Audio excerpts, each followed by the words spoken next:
finally getting more information on the Dune movie coming out in December of this year, which with 7 months to go, I was expecting a lot more by now, but apparently we might get a trailer soon. But I want to talk about what we did get, not what we're going to get.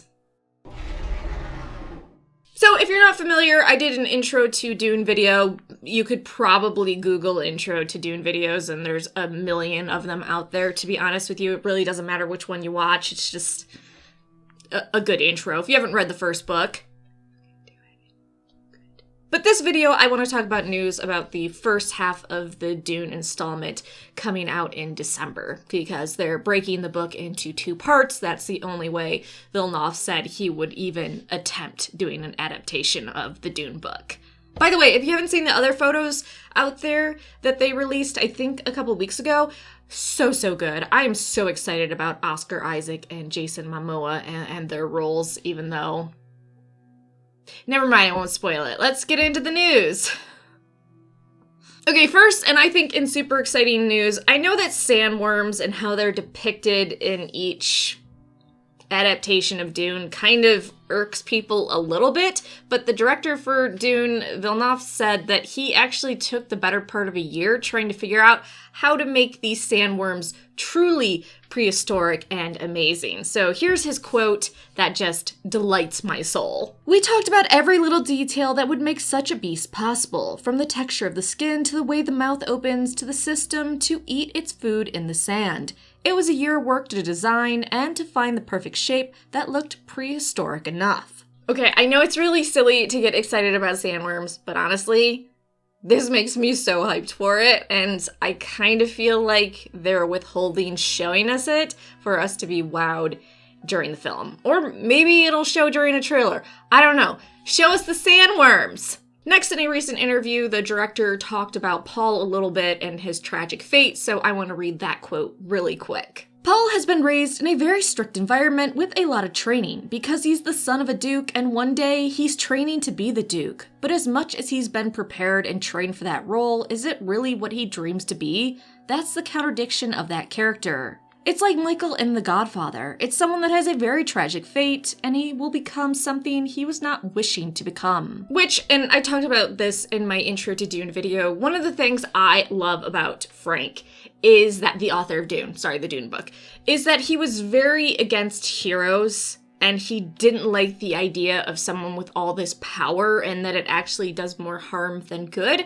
And you can see that throughout Dune. And I love that take, because it's a take without being too nihilistic. Because I feel like lately we've taken the superhero thing to the entirely just jaded dark side, where I feel like Frank had a very good, he walked a line, and I think he did it very well. Dennis, who again only agreed to adapt the first book if he could do it in 2 movies, says in the first installment we see Paul become a man and that his survival depends on being able to make the right decisions and to adapt to different dangerous situations. The director calls it a beautiful story about someone that becomes empowered. He went on to further say, "Like any young adult who's looking for his identity and trying to understand his place in the world, and he will have to do things that none of his ancestors were able to do in order to survive. He has a beautiful quality of being curious about other people, of having empathy, something that will attract him towards other cultures, and that's what will save his life." So if that doesn't get people that aren't hyped about Dune hyped, I don't know what will, honestly. Even if I had not read any of the Dune books, that would hype me up. But maybe that's just me. Anyways, let's go on to 2 photos that the magazine recently released and I spent $5 on, and it turned out they were just going to release it all online anyway, so I didn't really have to buy it for $5, so this is what I get for doing things the lawful way. So first, they released a photo with Paul. He is on one knee holding 2 daggers. To me, and I'm sure everyone has their own speculation, this appears to be a photo from the scene where Gurney and Paul are training. We clearly see his wrist sheath, and he has drawn a dagger from it. As this scene is expected to happen, the director is doing justice to the book after all, and we saw a script leak that is matching this photo closely. It's probably the safest guess that Gurney and Paul are training. But again, I'd love to hear your guesses. I guess it could also be a wrist shield instead of a belt one, that would absolutely make sense, especially since the other release photos show other members with the wrist device. Honestly, I kind of go back and forth between the two. It's a sheath for another blade, or maybe it's the shield device on his wrist. But we also saw some evidence through leaked script excerpts that they're going to have a shield belt and a shield device on their wrists. I'm not sure exactly what they're going to go with. Maybe they go with both. Maybe they go with one or the other. I don't know. Let me know what you think about this photo down below. But let's talk about the second photo we got released. So the next one we see is the ornithopter, and it's Paul and Gurney running out onto the ramp, and Gurney grabbing the rail with one hand and the other hand holding onto Paul. If they aren't trying to rescue some spice miners from some sandworms, I would be shocked. Honestly, I think this is when the spice crawler is eaten by the worm, and I feel like this is going to be the first time we see a sandworm in the movie. I could be completely wrong, but there's also this little line from the director about this photo that makes me think I'm right. So let me read that really quick to kind of add some weight to what I'm saying. It's Paul's first contact with the deep desert, where he's mesmerized by it. He has a strange feeling of being home. There's a lot of action at this specific moment, and it's one of the scenes in the movie that I'm starting to get pretty proud of. So I really think this is where we see our first sandworm. This is where we see one come up and get the sandcrawler. Paul and Gurney are trying to rescue some of the spice miners. Things don't go exactly perfect.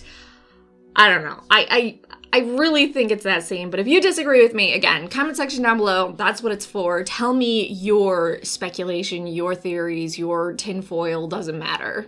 Speaking of the thopters, by the way, someone that worked on the set of Dune said that the Harkonnen one is pictured here, either side of me. I don't know where I'm going to put it, but they're not necessarily a credible source. I just wanted to put it up just in case. I like how it looks a lot more ominous than the Atreides one. I don't know, it just does. It looks a lot more ominous.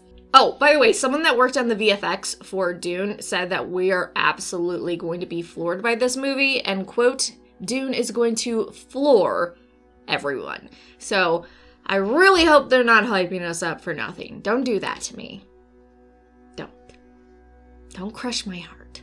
Lastly, I want to talk about how we're getting some action figures for the Dune movie. So McFarlane Toys recently revealed that they're making action figures for the Dune movie. And I know there's going to be some jaded people in the comment section going, oh, but they're saying that this Dune movie's Star Wars for adults. Adults don't play with toys. I do. I play with toys while taking bubble baths, okay? Stop being so judgy, McJudgerson. I guess the big question is, though, will they be as sexy as past Dune toys that weren't manufactured? I don't think so. Lastly, and this is not exactly about the movie, but it was recently announced we're going to get a 12-issue comic adaptation of the prequel novel that was published in, 1999? House Atreides? And that's going to come out later this year, or start coming out. So that's exciting. I like any comic adaptation, so if you do too, then be excited.